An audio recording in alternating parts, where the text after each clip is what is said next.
चलिए इस वीडियो में हम करने वाले हैं जो हम देख रहे थे मराठा शासनकाल, ठीक है, छत्तीसगढ़ आधुनिक इतिहास के अंतर्गत। उसमें हम मराठा काल देख रहे थे और ठीक है, हमने देख लिया था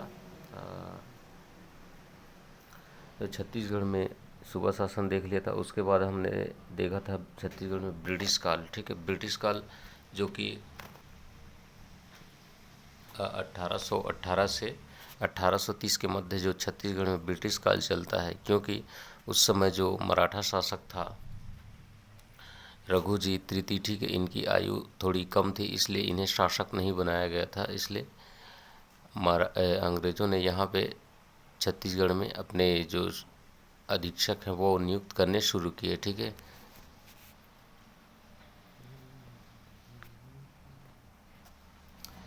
तो यहाँ पे अधीक्षक में हम देखते हैं सबसे पहला अधीक्षक किसको बनाया गया था छत्तीसगढ़ का, ठीक है। तो सबसे पहला अधीक्षक जो बनाया गया था वो था कैप्टन एडमंड, ठीक है। कौन था? कैप्टन एडमंड जो है वो सबसे पहले अधीक्षक बनाए गए थे, ठीक है। कैप्टन एडमंड ने अपनी राजधानी बनाई थी रतनपुर को, ठीक है। इसकी राजधानी कौन थी? रतनपुर। कैप्टन एडमंड जो है छत्तीसगढ़ का प्रथम अधीक्षक भी माना जाता है। और नागपुर का जो भोसला राज्य है, ठीक है, राज्य पर ब्रिटिश संरक्षण के अंतर्गत नियुक्त ये क्या था? प्रथम सुपरिटेंडेंट था, ठीक है। 1818 में डोंगरगढ़ के जमींदारों ने इसके समय विद्रोह कर दिया था, किंतु एडमंड ने खैरागढ़ के जमींदार के सहयोग से विद्रोह का क्या किया था? दमन कर दिया था। और ये जो डोंगरगढ़ क्षेत्र था ये अपने सहयोगी खैरागढ़ क्षेत्र वालों को ही दे दिया था, ठीक है, कैप्टन एडमंड ने। उसके बाद आते हैं कैप्टन पी वान एगेन्यू, ठीक है। कैप्टन पी वान एगेन्यू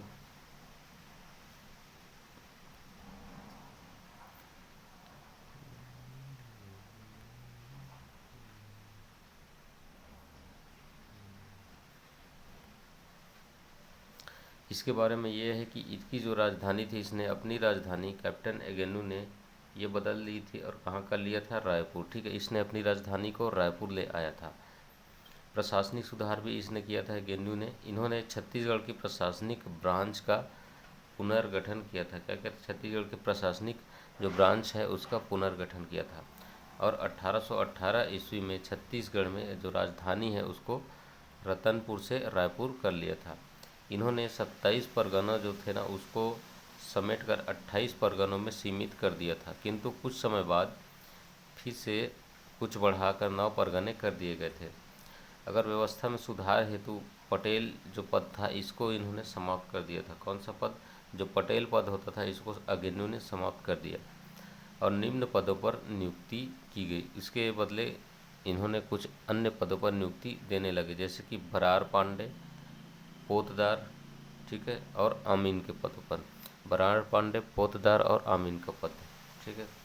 उसके बाद जो एगेन्यू है इसके समय कुछ विद्रोह भी हुए थे, ठीक है। उन विद्रोहों को हम एक नज़र देख लेते हैं।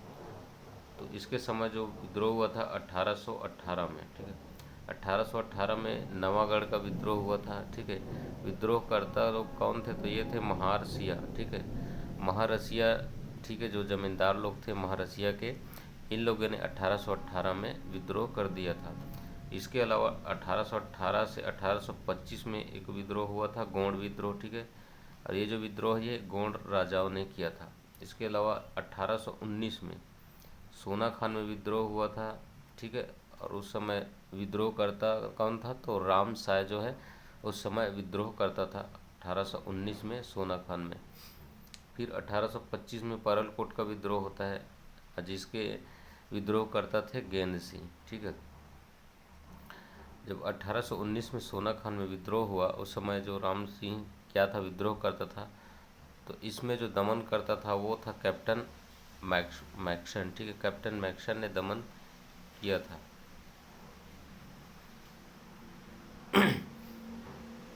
उसके बाद जो 1824 से 1825 में परलकोट का विद्रोह हुआ इसका दमन किया था कैप्टन पेबे ने। किसने? कैप्टन पेबे ने इसका दमन किया था। और 1819 का जो सोना खान में विद्रोह हुआ, राम साय ने जो विद्रोह किया था उसका दमन किसने किया था? कैप्टन मैक्सन ने, ठीक है, ठीक है। और ये जो परलकोट विद्रोह है इसको सावंत भारती का विद्रोह भी कहा जाता है। नहीं, ये अलग विद्रोह है। सामंत भारती का अलग विद्रोह है, जिसे जिसे किया था सामंत भारती ने। ठीक है, तो ये हुआ इस प्रकार से कुछ विद्रोह कैप्टन एगेन्नू के समय हुआ था। उसके बाद हम देखते हैं कैप्टन हंटर। ठीक है, क्या देखते हैं हम? कैप्टन हंटर को देखते हैं।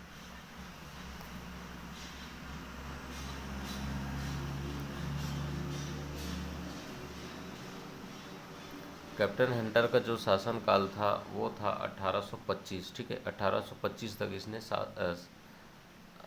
अधीक्षकी कार्य किया। उसके बाद कैप्टन सैंडिस आता है 1825 से 1828 के मध्य। 1825 से 1828 के मध्य इसने लोरमी और तरेंगा नामक दो तालुकाओं का निर्माण कराया था। ठीक, एक तालुका था लोरमी 1826 में और एक था तरेंगा 1828 में। दो तालुकाओं का इसने क्या किया था? निर्माण कराया था। किसने? कैप्टन सैंडिस ने। और बस्तर कांकेर व जयपुर जो कि करत जमींदारियों के बीच विवाद हो गया था, इसमें समझौता भी इसने कराया था। किसने? कैप्टन सैंडिस ने। बस्तर कांकेर और जयपुर जो कि करत राज्य थे, करत जमींदारियां थी, इनके बीच विवाद हो गया था। इस विवाद का निपटारा भी कैप्टन सैंडिस ने कराया था। Captain Wilkins. ठीक है, कैप्टन विल्कन्स भी अधीक्षक था। ठीक है, और उसके बाद लास्ट आता है कैप्टन क्राफर्ड। ठीक है, 1828 से 1830 के मध्य कैप्टन क्राफर्ड ने शासन वहाँ पे अधीक्षक का कार्य किया था। और ये जो ब्रिटिश संरक्षण की यहाँ पे इसी के समय ही समाप्ति हो जाती है। ठीक है, कैप्टन क्राफर्ड के बाद। ठीक है, तो हमने देखा Captain Edmund, Captain Agnew, Captain Hunter, Captain Sandys, Captain Wilkinson, Captain Crafoord.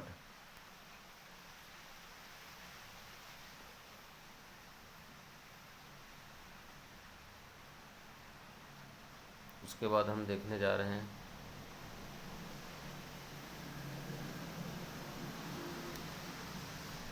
ठीक है, उसके बाद हम देखने जा रहे हैं पुनः भोसला शासन आ जाता है, क्योंकि जो अंतिम अधीक्षक था कैप्टन क्राफर्ड। ठीक है, उसके बाद छत्तीसगढ़ में पुनः भोसला शासन अर्थात मराठों का शासन आ जाता है।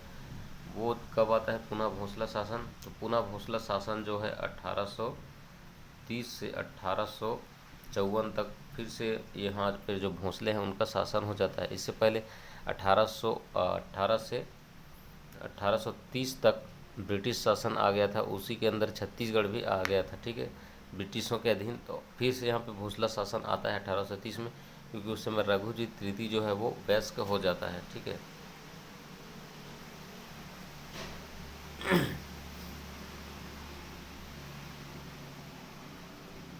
चलिए, तो रघुजीत तृतीय के छत्तीसगढ़ का जो शासन था, ठीक है, अब रघुजीत तृतीय क्या करता है? रघुजीत तृतीय वयस्क हो जाता है ना, तो ये जिलेदारों के माध्यम से संचालित करने का निर्णय लेता है। अब जो छत्तीसगढ़ का शासन है, इसको इसने निर्णय लिया कि जिलेदारों के माध्यम से किया जाएगा। फिर ठीक है, इसीलिए 1830 को ब्रिटिश अधीक्षक क्राफर्ड ने भोसला प्रतिनिधि कृष्णराव अप्पा को छत्तीसगढ़ का शासन सौंप दिया। ठीक है, इसीलिए क्या किया 1830 में जो ब्रिटिश अधीक्षक था अंतिम, जो कि क्या था? क्राफर्ड था। इसने भोसला प्रतिनिधि के रूप में, ठीक है, वहाँ पे भोसला प्रतिनिधि अपना छोड़ देता है। हालांकि शासन तो रघुजीत तृतीय करेगा, लेकिन वहाँ पे ये अंग्रेज अपना प्रतिनिधि छोड़ देता है, या प्रथम जिलेदार बोले, किसको छोड़ देता है? कृष्णराव अप्पा को। ठीक, कृष्णराव अप्पा, जो कृष्णराव अप्पा है, इसको अब छत्तीसगढ़ का प्रथम जिलेदार भी बोल सकते हैं इस हिसाब से, क्योंकि रघुजीत तृतीय ने जिलेदारों के माध्यम से शासन करने का निर्णय लिया था। ठीक है, तो जिलेदार व्यवस्था जो है 1830 से 1854 तक जारी रहेगा। ठीक है, 1830 से 1854 तक इस क्षेत्र को जिला, ठीक है, अब उस समय जो छत्तीसगढ़ था उस क्षेत्र को जिला कहा जाने लगा। जबकि जो प्रशासक हुआ था ना, प्रशासक होता था, उसको जिलादार कहा जाने लगा। ठीक है, मुख्यालय, तो जो मुख्यालय था उस समय वो था रायपुर। ठीक है, कौन सा था? रायपुर। और नियुक्तिकर्ता कौन था? नियुक्तिकर्ता थे रघुजीत तृतीय। ठीक है, अवधि थी 1830 से 1854 के मध्य। अब कुल कितने जिलेदार हुए अगर पूछे तो कुल 8 जिलेदार हुए। कितने जिलेदार? कुल 8 जिलेदार हुए। ठीक है,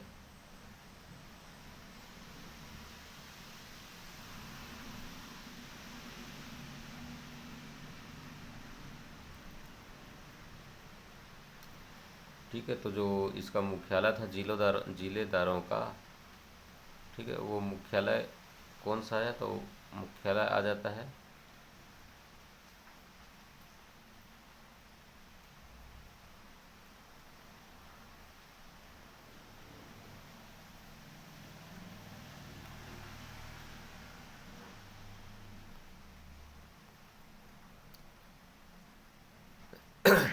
ठीक है, इनका मुख्यालय था रायपुर। ठीक है, नियुक्ति करता था रघुजी तृतीय। अवधि थी 1830 से 1854 और कुल 8 जिलेदार नियुक्त किए गए थे। प्रथम जिलेदार अगर पूछता है तो वो था कृष्णराव अप्पा और अंतिम जिलेदार था गोपाल राव अंतिम था। तो भाई जाओ गो करो, तो इस प्रकार अंतिम जिलेदार गोपाल राव को बनाया गया था। ठीक है, तो ये रघुजी तृतीय ने क्या किया, जिलेदारों के माध्यम से शासन करने का निर्णय लिया था। और इसी कारण प्रथम जिलेदार कौन आया, कृष्णराव अप्पा। इनके शासनकाल में छत्तीसगढ़ में निम्नलिखित विद्रोह हुए। अब इनके भी शासनकाल में छत्तीसगढ़ में विद्रोह हुए। ठीक है, अब देखते हैं वो विद्रोह कौन कौन से थे। ठीक है, तो इनके शासनकाल में जो विद्रोह हुए वो ये थे, धमधा के गौड़ जमींदारों का विद्रोह। ठीक है, धमधा के गौड़ जमींदारों ने 1830 में रघुजी तृतीय के समय विद्रोह कर दिया। उसके बाद बरगढ़ था। ठीक है, एक बरगढ़ था, बरगढ़ के जमींदार का भी विद्रोह होता है जस्ट 3 साल बाद 1833 में। ठीक है, उसके बाद तारापुर का विद्रोह हो जाता है 1842 से 1854 के मध्य। और मेरिया विद्रोह, ठीक, तो मेरिया विद्रोह 1842 से 1863 में। तारापुर विद्रोह हो गया था 1842 से 54। ठीक है, और इसी समय 1842 से 1863 के मध्य मेरिया विद्रोह भी हुआ था। साथ में धमधा के जो गौड़ जमींदार थे इन्होंने भी 1830 में कर दिया और बरगढ़ के जमींदारों ने 1833 में विद्रोह कर दिया। तो इनके शासनकाल में अर्थात रघुजी तृतीय के शासनकाल में ये लगभग 4 विद्रोह हुए थे। कितने विद्रोह, 4 विद्रोह। ठीक है, आपको याद रखना है ये। सन 1854 में फिर जैसे ही सन 1854 आता है, ठीक है, तो इसमें भारत का गवर्नर जनरल कौन बनता है, लॉर्ड डलहौजी। ठीक है, और इसने क्या किया था, सभी को पता होगा, इसने हड़प नीति चलाया था और इसी के तहत नागपुर राज्य का जो है ये ब्रिटिश राज्य में विलय कर लेता है। नागपुर राज्य जहाँ से जो मराठे थे वो छत्तीसगढ़ में भी शासन करते थे वहीं से। ठीक है, तो जब नागपुर राज्य को ब्रिटिश राज्य में विलय कर लिया जाता है, ब्रिटिश राज्य में शासन के अंतर्गत शामिल कर लिया जाता है, तो छत्तीसगढ़ जो है फिर से अंग्रेज़ों के अधीन आ जाता है। छत्तीसगढ़ क्या होता है, फिर से अंग्रेज़ों के अधीन आ जाता है। ठीक है, वहीं पे धमधा के जो गोंड राजा के विद्रोह के समय नागपुर के भोसला शासक रघुजी तृतीय थे। हाँ, तो ये अभी बताया गोंड के जो धमधा के जो गोंड राजा थे इनके विद्रोह के समय नागपुर में भोसला शासक कौन करता था, रघुजी तृतीय ही था ना। ठीक है, ठीक है, अगला देखते हैं। अभी यहाँ पे देखना है मराठा कालीन शासन व्यवस्था के बारे में हम। ठीक है, मराठा कालीन शासन व्यवस्था थोड़ा सा देखते हैं।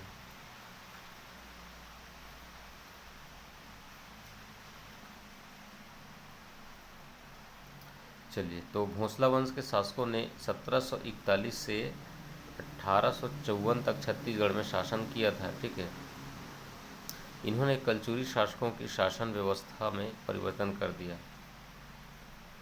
ठीक है, इन्होंने क्या किया, जो कलचुरी शासक थे ना इनकी शासन व्यवस्था में क्या किया, इन्होंने परिवर्तन कर दिया और एक नवीन प्रशासनिक व राजनीतिक नीति लागू की।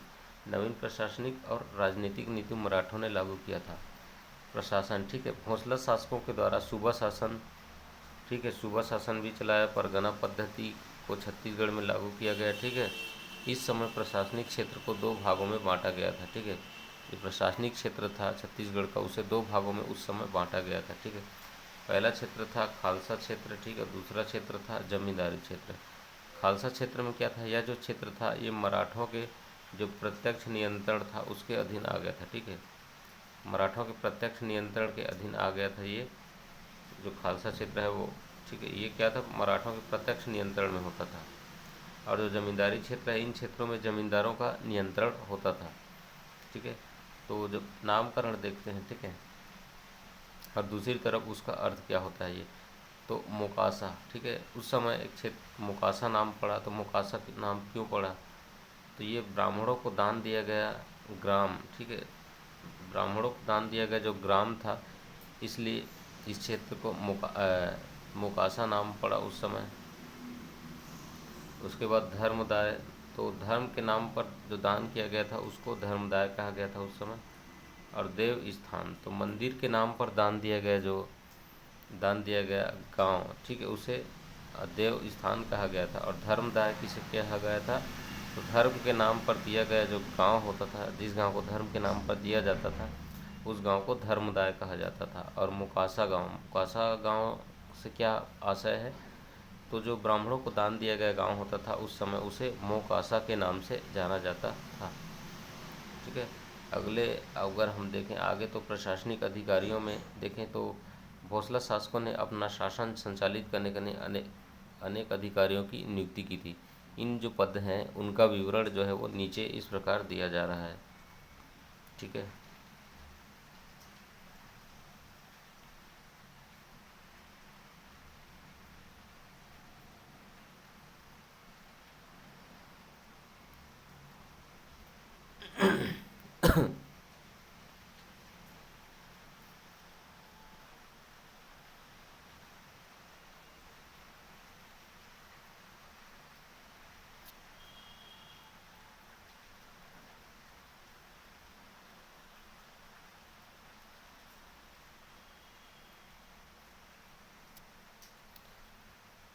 चलिए तो देखते हैं इनके जो अधिकारी वगैरह थे वो कौन कौन थे, ठीक है। सबसे पहला तो इन लोग अधिकारी नियुक्त करते थे सूबेदार। सूबेदार क्या था, यानी उस समय जो राज्य को सूबा कह दिया जाता था, तो ये सूबे का क्या होता था, सर्वोच्च अधिकारी होता था जो भोसले शासकों के प्रतिनिधि के रूप में कार्य करता था। और यह जो है सैनिक, दीवानी व फौजदारी मामले जो होता था ना उसका प्रमुख होता था, ठीक है।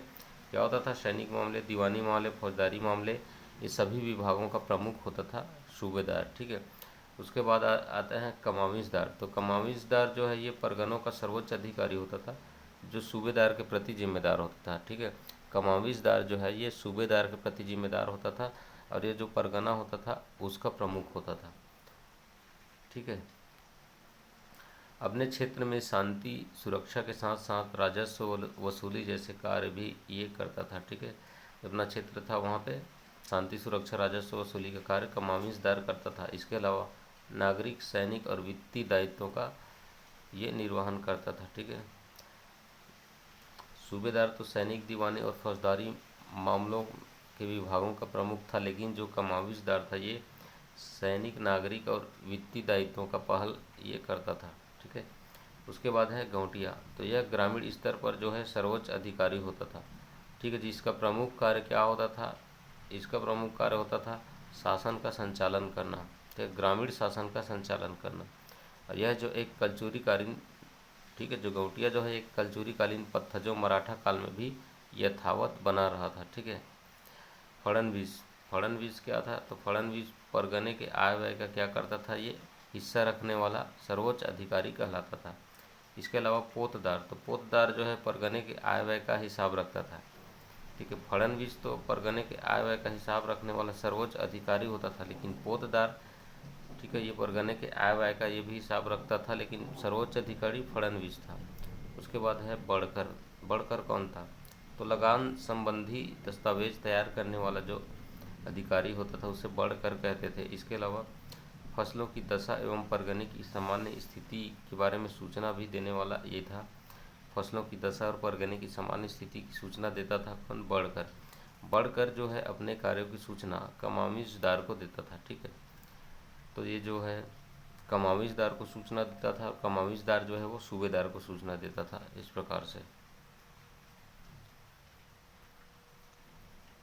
ठीक है। इसके अलावा जो हमने देखा जो बरार पांडे है, ठीक है, ये गांव का दौरा करने वाला होता था और भू राजस्वों की जानकारी को ये एकत्र करता था। ये क्या करता था, गांव का दौरा करता था और भू राजस्व की जानकारी एकत्र करता था, कौन, बरार पांडे, ठीक है।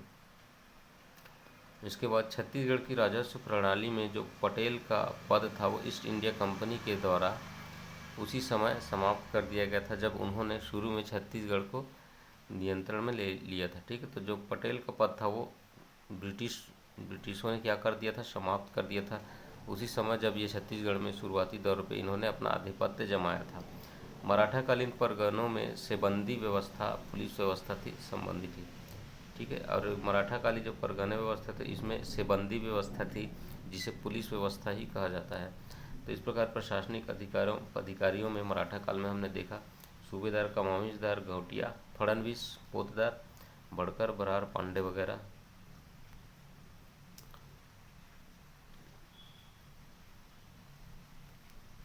अब हम देखते हैं इनकी जो राजस्व व्यवस्था थी वो किस प्रकार थी, इनकी राजस्व व्यवस्था।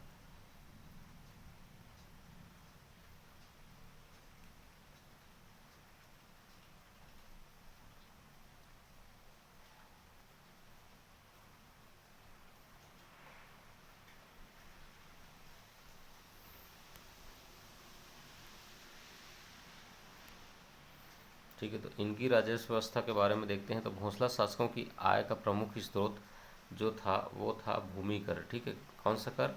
इनकी आय का प्रमुख स्रोत था भूमि कर। ठीक है, ये नोट करना है, भूमि कर जो है भोसला शासकों की आय का प्रमुख स्रोत था।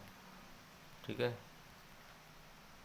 इसके अलावा निम्नलिखित कर भी ये लिए जाते थे, यानी इसके भूमि कर को छोड़कर ये अन्य कर भी लेते थे, जैसे कि टकोली। टकोली क्या था? ये जमींदारों से लिया जाने वाला क्या था? वार्षिक कर था टकोली जो है। ठीक है, क्या था? वार्षिक कर था जो कि जमींदारों से लिया जाता था। इसके अलावा सायर। सायर क्या था? तो जो आयात निर्यात पर जो कर लगता था उसको सायर कहा जाता था। सायर अर्थात सवारी, ढोने में लेना, कर लेना देना ऐसे करना है, ट्रिक इसके लिए। ठीक है, कलाली, ये जो है आबकारी विभाग या मादक द्रव्यों शराब के विक्रय के लिए लाइसेंस वगैरह शुल्क जो होता है उसे कलाली कहा जाता था। उसके बाद पंडरी, तो गैर कृषि मदों से लिया जाने वाला जो कर होता था उसे पंडरी कहते थे, यानी कृषि के अलावा अन्य मदों से लिया जाने वाला कर को पंडरी कहा जाता था।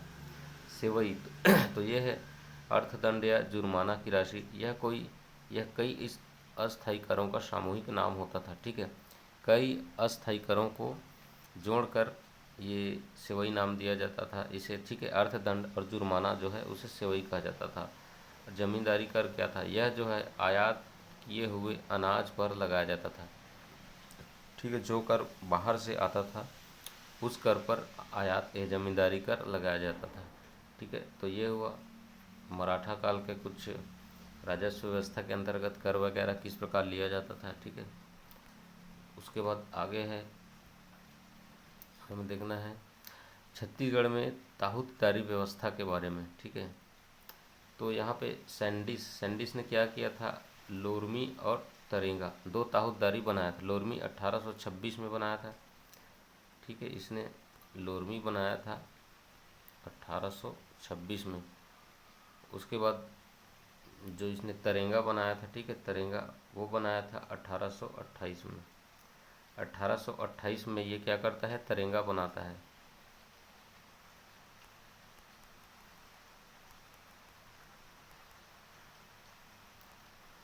ठीक है, उसके बाद मराठा काल में इसके ताहूतदारी थे सिरपुर। ठीक है, उसके बाद लवन।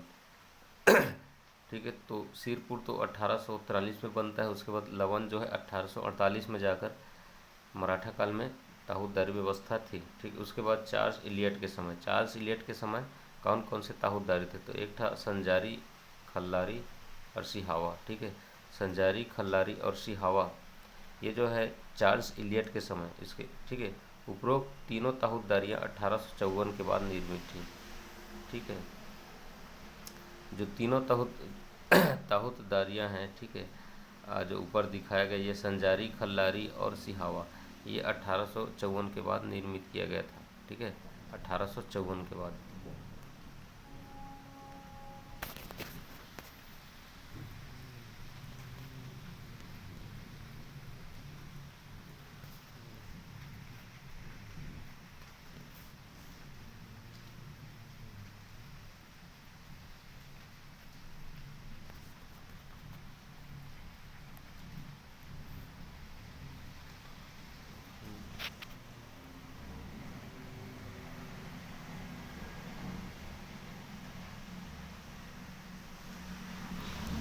चलिए दोस्तों, अब हम देखते हैं मुद्रा। ठीक है, तो अंग्रेज़ों ने क्या किया था? मराठों ने मुद्रा मुद्रा प्रचलन करवाया, ठीक है। तो इनका मुद्रा क्या था, नागपुरी रुपया, ठीक है। मराठों ने कलचुरियों की प्रशासनिक व्यवस्था को यथावत जारी रखा, लेकिन जो केवल गौटिया पद को जारी रखा गया, ठीक है। मराठों ने कलचुरियों की प्रशासनिक व्यवस्था को यथावत जारी नहीं रखा था, ठीक है। हालांकि जो पद था गौटिया का, ठीक है, इसे जारी रखा गया था वहाँ पर भी। मराठों ने छत्तीसगढ़ का शासन ब्रिटिशों को सौंप दिया। तो इन लोगों ने क्या किया, छत्तीसगढ़ को शासन है वो अंततः ब्रिटिशों को सौंप देता है। मराठों ने भू राजस्व का टहसाला बंदोबस्त, और ये बंदोबस्त कौन सा चालू किया था इन्होंने, टहसाला बंदोबस्त, जो कि भू राजस्व से संबंधित था, और इरादेदारी व्यवस्था लागू नहीं की। लेकिन मराठों ने छत्तीसगढ़ में इजारेदारी जो व्यवस्था होती है उसको लागू नहीं किया था। इसके अलावा ग्राम स्तर पर ग्राम पंचायतें न्याय का कार्य करती थी, ठीक है। छत्तीसगढ़ में लाखा बांटा की प्रथा प्रचलित थी। कौन सी प्रथा, लाखा और बांटा की जो प्रथा है मराठा काल में प्रचलित थी, जिसके अंतर्गत जो उपजाऊ खेत है इसका उपभोग जो है हर किसान कर सके, ठीक है, और इसकी व्यवस्था की गई थी। लाखा बांटा प्रांत के अनुसार हर साल किसान की भूमि जो है वो बदली जाती थी, ठीक है। तो ये था लाखा बांटा की प्रथा, जिसके अंतर्गत उपजाऊ भूमि का उपयोग जो है हर किसान कर सकता था। और ये जो लाखा बांटा क्षेत्र है इसके अनुसार हर साल किसान जो है अपनी भूमि बदलता था, ठीक है। उसके बाद हम देखते हैं छत्तीसगढ़ में ब्रिटिश शासन जब आ जाता है तब क्या होता है। तो 1854 से 1847 तक, यानी यहाँ पे अब प्रत्यक्ष ब्रिटिश शासन आ जाता है। तो 13 मार्च 1854 को, ठीक है, 13 मार्च 1854 को लॉर्ड डलहौजी ने व्यापक सिद्धांत यानी जब्ती के सिद्धांत के तहत नागपुर जो साम्राज्य था उसको कोई उत्तराधिकारी ना होने के कारण क्या है, नागपुर साम्राज्य को अपने साम्राज्य में मिलित कर लेता है, ब्रिटिश साम्राज्य में विलय कर लिया था। किंतु छत्तीसगढ़ क्षेत्र जो है 31 जनवरी 1855 तक जो है मराठा शासन जारी रहा। लेकिन छत्तीसगढ़ में 31 जनवरी 1855 तक मराठा शासन क्या रहा, जारी रहा, जो जिलेदारों के माध्यम से किया जा रहा था ना। तो छत्तीसगढ़ में मराठे लोग क्या किए थे, जिलेदार चालू कर देते थे। रघुजी तृतीय के समय तो वहाँ पे 31 जनवरी 1855 तक मराठा शासन जारी रहा, जिलेदारों के माध्यम से वहाँ पे संचालित होता रहा। तत्पश्चात 1 फरवरी 1855 को जो अंतिम जिलेदार था गोपाल राव अप्पा ने क्या किया, इसने ब्रिटिश प्रतिनिधि को छत्तीसगढ़ का शासन क्या करता है, सौंप देता है, ठीक है। और राज्य में अंग्रेजों का नियंत्रण स्थापित होने के समय जो अप्पा जी भोंसले, ठीक है, शासक के अधीन था, ठीक है। तो राज्य में अंग्रेजों का नियंत्रण स्थापित होने के समय अप्पा जी भोंसले शासक के अधीन था, ठीक है। तो अप्पा जी जो भोंसले था वो क्या था, वहाँ के शासक जो था उसके अधीन आ गया था अप्पा जी भोंसले, ठीक है। तो एक बार और देखते हैं हम इसे।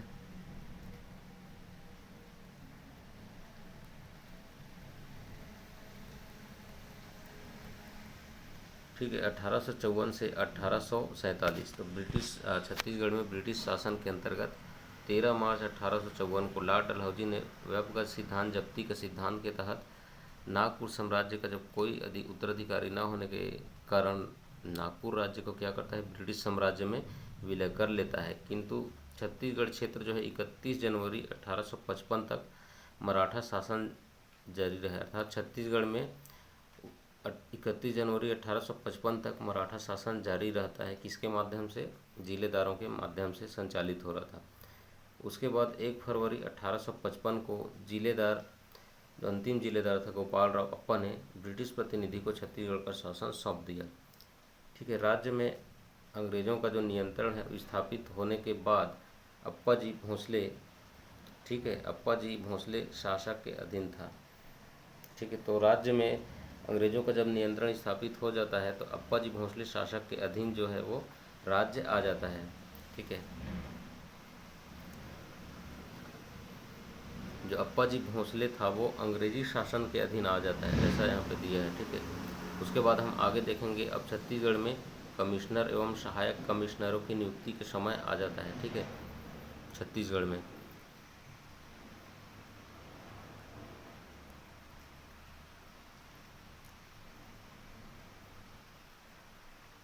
चलिए, तो छत्तीसगढ़ में कमिश्नर एवं सहायक कमिश्नर की नियुक्ति किया जाता है। ठीक है, तो उस समय जो इनका मुख्यालय है वो रायपुर ही बनाया गया होता है। ठीक है, डिप्टी कमिश्नर और सहायक कमिश्नरों का।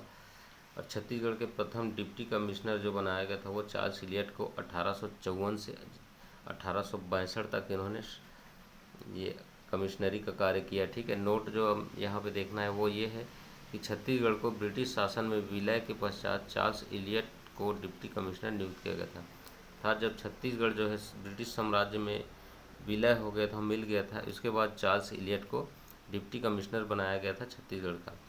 ठीक है, इन्होंने क्या किया, 2 तहसीलों का गठन हुआ था। ठीक है, 2 तहसीलों का गठन हुआ था, जिसकी शुरुआत हम मान सकते हैं 1854 से तहसीलदारी व्यवस्था चालू होती है। ठीक है, तो छत्तीसगढ़ में 1854 से क्या होती है, तहसीलदारी व्यवस्था चालू होती है। ठीक है, 1854 से क्या होती है, तहसीलदारी व्यवस्था छत्तीसगढ़ में चालू होती है।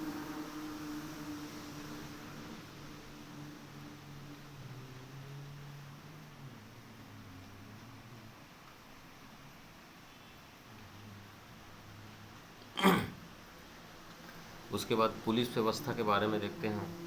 तो पुलिस व्यवस्था में भी क्या किया गया, नवीन सुधार किए गए।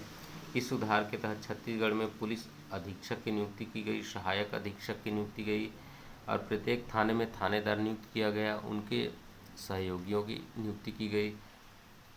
ठीक है, तो इस प्रकार पुलिस व्यवस्था में नवीन सुधार में क्या था, पुलिस अधीक्षकों को नियुक्ति की गई, सहायक अधीक्षकों की नियुक्ति की गई और थानेदार व्यवस्था भी चालू किया गया पुलिस व्यवस्था में। ठीक है, तो ये मराठा कालीन हम देख रहे हैं सब शासन व्यवस्था के अंतर्गत। ठीक है, उसके बाद जेल व्यवस्था में क्या सुधार किए गए, तो रायपुर में केंद्रीय जेल का निर्माण किया गया। ठीक है, रायपुर में केंद्रीय जेल का निर्माण किया गया। ठीक है, डिप्टी कमिश्नर इलियट ने जेल प्रशासन में आवश्यक सुधार भी किए। ठीक, तो ये सभी कार्य इलियट के समय हो रहे थे। फिर हम देखेंगे मध्य प्रांत का निर्माण एवं छत्तीसगढ़ के जिले एवं संभाग व्यवस्था किस प्रकार हुई। ठीक है, तो जब मध्य प्रांत का निर्माण हुआ था, ठीक है, 2 नवंबर 1861 को।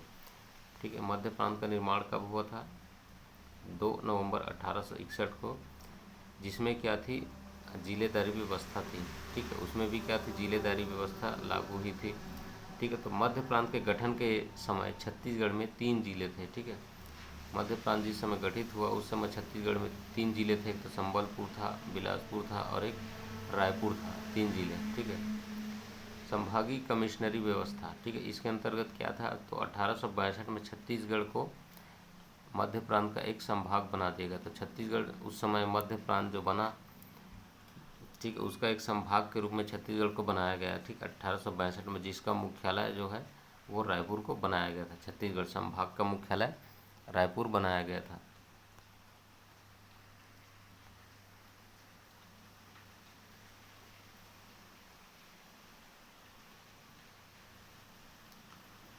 ठीक है, तो 1900 आप उसके बाद देखते हैं भौगोलिक पुनर्गठन। ठीक है, भौगोलिक आधार पर किस प्रकार पुनर्गठन किया गया, तो याद रखना है सन 1905 बंगाल का विभाजन जब हुआ था, तो इसके दौरान मध्य प्रांत के छत्तीसगढ़ वाले कुछ भाग शामिल थे। ठीक है, जैसे कि छत्तीसगढ़ वाले भाग में शामिल एक जिला, ठीक है, एक जिला कौन सा जिला था, वो संबलपुर। ठीक है, संबलपुर उसके अधीन रियासत। ठीक है, यहाँ पे मध्य प्रांत के छत्तीसगढ़ वाले भाग में एक जिला था संबलपुर। ठीक है, संबलपुर को उसके अधीन रियासत। ठीक है, तो ये जो है पटना है, सोनपुर है। ठीक है, पटना, सोनपुर और रायखोल। ठीक है, पटना, सोनपुर और रायखोल। और इसके अलावा जो बामरा है, कालाहांडी है, ठीक है, छत्तीसगढ़ से पृथक करके कहाँ कर दिया गया, इस क्षेत्र को बंगाल प्रांत के उड़ीसा क्षेत्र में शामिल कर लिया गया। ठीक है, तो अभी जो हमने बताया 1905 में जब बंगाल विभाजन हुआ, इसके दौरान मध्य प्रांत के जो छत्तीसगढ़ वाले हिस्से थे, कुछ हिस्से जैसे कि संबलपुर और इसके अधीन पटना, सोनपुर और रायखोल। पटना, सोनपुर, रायखोल और इसके अलावा कौन था, पटना, सोनपुर, रायपुर, राय बामरा था, कालाहांडी था, ठीक है।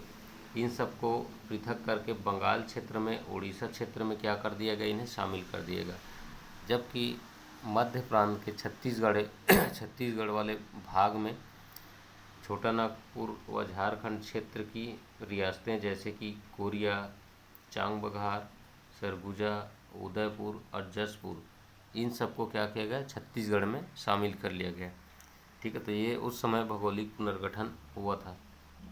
ठीक, उसके बाद हम देखते हैं राजस्व व्यवस्था के तहत उसमें क्या था। तो ब्रिटिश काल में राजस्व की दृष्टि से संपूर्ण छत्तीसगढ़ को 3 भागों में बांटा गया था, ताहूदारी, खालसा क्षेत्र और जमींदारी व्यवस्था। ठीक है, ताहूदारी, खालसा क्षेत्र और जमींदारी व्यवस्था, ये ब्रिटिश काल की राजस्व व्यवस्था थी। ठीक है, यह राजस्व सुधार की पद्धति थी जिसके तहत, ठीक है, ताहूदारी क्या था, तो यह जो है राजस्व सुधार की पद्धति थी। कौन से सुधार, राजस्व सुधार, जिसके तहत निम्नलिखित ताहूदारियों को यथावत रखा गया। जिसके अनुसार जो कुछ ताहूदारियाँ थी उनको जस का तस रखा गया। जैसे सैंडिस के शासनकाल में निर्मित ताहूदारियाँ थी लोरमी और तरेंगा। ठीक है, इसके बाद रघुजी तृतीय के शासनकाल में सिरपुर और जो कि लवंग था। इसके बाद चार्ल्स इलियट के समय में संजारी, खल्लारी और सिहावा, ठीक है, इनको यथावत ताहूदारियों को बनाए रखा गया। उसके बाद खालसा क्षेत्र, तो यह जो है शासकीय भूमि था। ठीक है, खालसा क्षेत्र को क्या था, शासकीय भूमि था। ये भी उस समय राजस्व व्यवस्था में शामिल था। इसके अलावा जमींदारी व्यवस्था क्या थी, जमींदारों के अधीन जो क्षेत्र होता था वो जमींदारी व्यवस्था कहलाता था। ठीक है, मराठों ने क्या किया था, जो गौटिया का पद था ना, इसका गौटिया का पद जो था, इसको माल गुजार के नाम से जाना जाने लगा और इनके भू राजस्व के लिए माल गुजारी, ठीक है, भू राजस्व के लिए क्या किया इन्होंने, माल गुजारी बंदोबस्त व्यवस्था लागू कर दिया। तो ठीक है, मराठों के कालीन जो गौटिया पद था उनको हालांकि ये बाद में समाप्त कर दिया गया, लेकिन इसे माल गुजारी के पद से नाम से जाना जाने लगा था इनके समय। और भू राजस्व के लिए माल गुजारी बंदोबस्त व्यवस्था लागू कर दिया गया।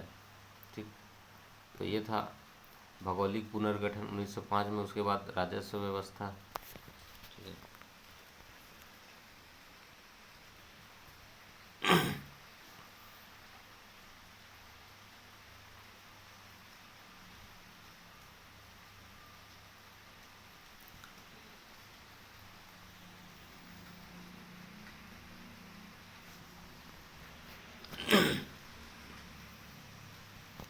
तो अब हमें ये देखना है, भौगोलिक पुनर्गठन हो गया। उसके बाद मध्य प्रांत गठन के समय छत्तीसगढ़ में 3 जिले थे, संबलपुर, बिलासपुर, वो तो हमने देख लिया है ना।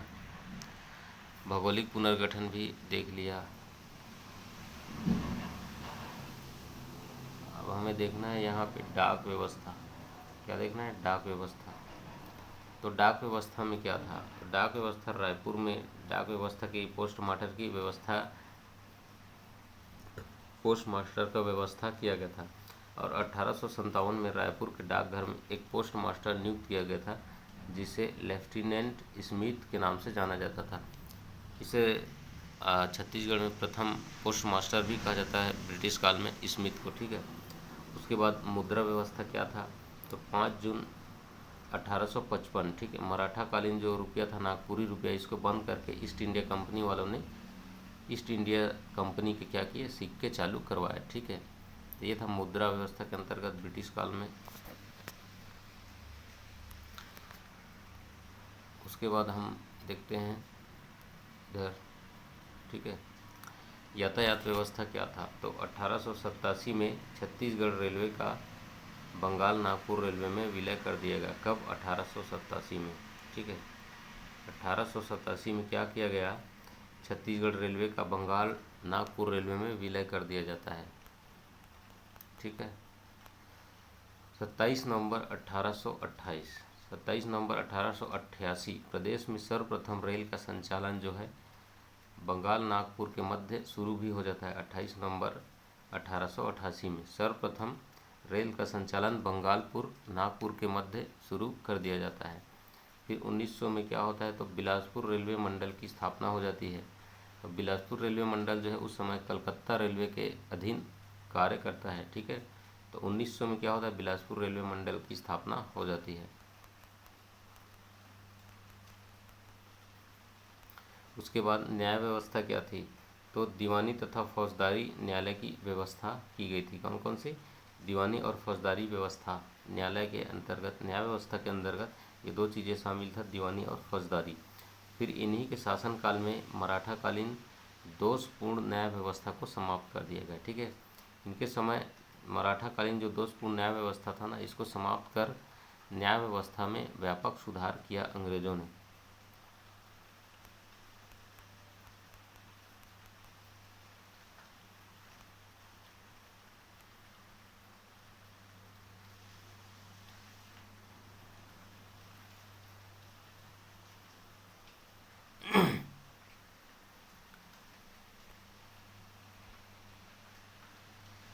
उसके बाद देखना ब्रिटिश काल के प्रमुख प्रशासनिक कार्य क्या क्या थे। ठीक है, ब्रिटिश काल में प्रशासनिक कार्यों के बारे में देखें तो 1854 में तहसीलदारी व्यवस्था की शुरुआत की गई। ठीक है, 1854 में तहसीलदारी व्यवस्था चालू करता है। कब, 1854 में तहसीलदारी व्यवस्था चालू हो जाता है। फिर 1855 में इन लोगों ने क्या किया, नागपुरी रुपया का प्रचलन बंद करके ईस्ट इंडिया कंपनी के सिक्के प्रारंभ कर दिए। फिर 1857 में रायपुर में क्या होता है, डाकघर स्थापित होता है, जिसके प्रथम पोस्ट मास्टर स्मिथ को बनाया जाता है। तो ये हुआ ब्रिटिश काल के प्रमुख प्रशासनिक कार्य के अंतर्गत। फिर क्या होता है, इसके अलावा, ठीक है, इसके अलावा 1861 में क्या होता है, तो छत्तीसगढ़ में जिलेदारी व्यवस्था जो है आरंभ हो जाती है। ठीक है, छत्तीसगढ़ में जिलेदारी व्यवस्था 1861 में आरंभ हो जाती है। उसके बाद 1862 में क्या हुआ था, 1862 में छत्तीसगढ़ संभागीय कमिश्नरी व्यवस्था चालू हो जाती है। ठीक है, तो कमिश्नर बन के आया था चार्ल्स एलियट। ठीक है, तो 1862 से ये व्यवस्था भी चालू हो गया था। फिर 1862 में ही छत्तीसगढ़ पुलिस व्यवस्था में नवीन सुधार किए गए थे। 1871 में क्या हुआ था, तो प्रदेश में आपराधिक जनजाति अधिनियम लागू किया गया था। कब, 1871 में प्रदेश में आपराधिक जनजाति अधिनियम कानून लाया गया था। ठीक, उसके बाद देखते हैं विशेष में क्या देखेंगे, तो मिस्टर जेनकिंस का कथन था। मिस्टर जेनकिंस ने क्या कहा था, इसने भौगोलिक परिस्थिति, सामाजिक व्यवस्था, भूमि व्यवस्था के कारण छत्तीसगढ़ में जमींदारों का अस्तित्व नैसर्गिक और अनिवार्य था। ठीक है, इसने कहा था कि भौगोलिक परिस्थिति, सामाजिक व्यवस्था, भूमि की व्यवस्था के कारण छत्तीसगढ़ में जमींदारों का जो अस्तित्व है वो नैसर्गिक था और अनिवार्य था, ऐसा मिस्टर जेनकिंस ने कहा था।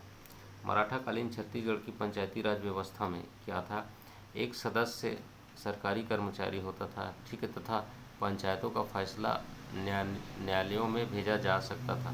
तो ये मराठाकालीन पंचायती राज व्यवस्था थी, जहाँ एक सदस्य को, वो क्या होता था, सरकारी कर्मचारी होता था, तथा जो पंचायतों का फैसला है वो न्यायालयों में भेजा जा सकता था।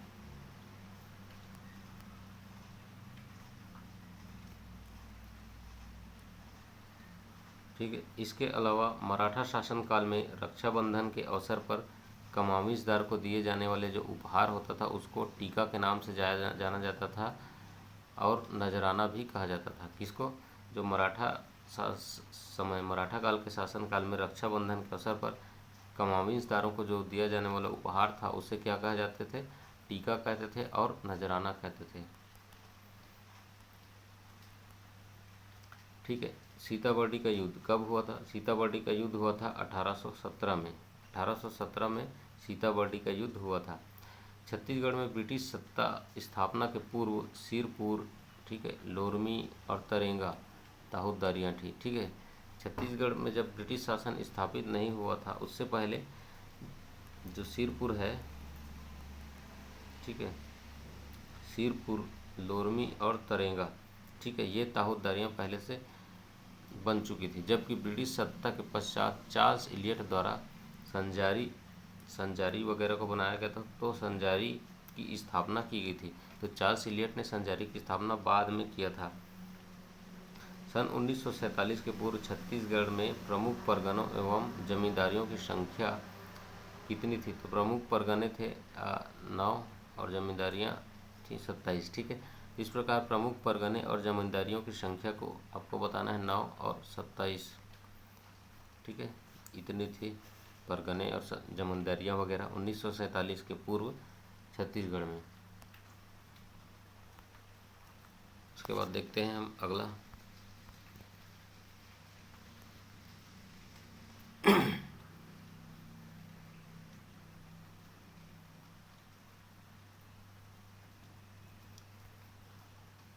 छत्तीसगढ़ में हुए प्रमुख विद्रोह और क्रांतियों के बारे में देखते हैं। तो 1818 में हुआ था डोंगरगढ़ का विद्रोह। डोंगरगढ़ के रियासत के लिए हुआ थे, डोंगरगढ़ रियासत के लिए। इसके नेतृत्व किन लोगों ने किया था? तो जमींदार लोगों ने इसका नेतृत्व किया था। उसके बाद था 1818 में महारसाय का विद्रोह हुआ था नवागढ़ में। ठीक है, किस रियासत के लिए? नवागढ़ रियासत के लिए। इसके नेतृत्व करता थे महारसाय। कौन थे? महारसाय। उसके बाद 1825 में हुआ था धमधा का गौड़ विद्रोह। ये धमधा क्षेत्र के लिए हुआ था, जमींदार और राजा वगैरह ने इसका नेतृत्व किया था। उसके बाद 1819 में हुआ था सोना खान का विद्रोह। सोना खान की जमींदारी के लिए इसका नेतृत्व किया था रामसाय सिंह ने सोना खान विद्रोह का नेतृत्व किया था। और एक विद्रोह हुआ था सावंत भारती विद्रोह, जिसका नेतृत्व किया था सावंत भारती ने। फिर 1830 में धमधा का जो गौड़ होता है, उन लोगों ने विद्रोह कर दिया फिर से। ठीक है, ये धमधा जमींदारी के लिए। इससे पहले धमधा के गौड़ों ने विद्रोह किया था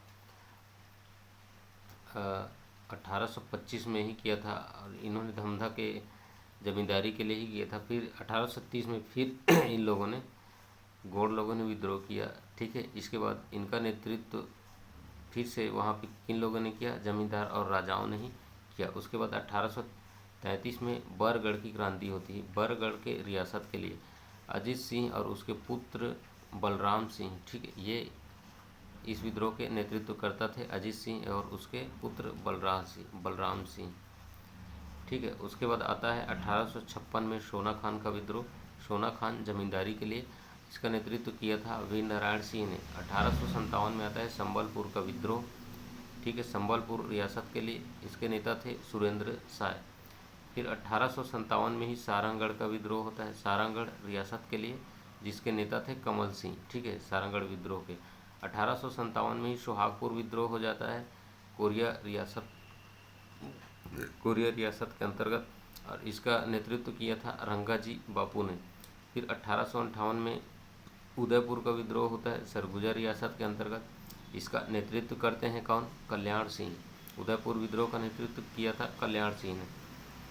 ठीक है, उसके बाद हम देखते हैं 1858 में हुआ था सिपाही विद्रोह। ये रायपुर बटालियन के अंतर्गत। ठीक, हनुमान सिंह ने इसका क्या किया था? नेतृत्व किया था। 1918 में हुआ किसान उरांव विद्रोह। कब? 1918 में। ठीक है, ये भी सरगुजा रियासत के अंतर्गत किसान जो है उरांव विद्रोही। ठीक है, किसान उरांव विद्रोही नेतृत्व किन लोगों ने किया था? किसान उरांव विद्रोहियों ने। ठीक है, इस प्रकार हमने देखा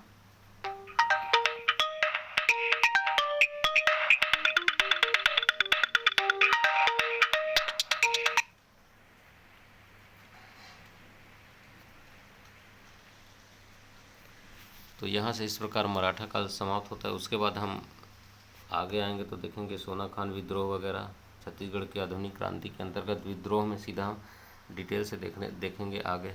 ठीक है।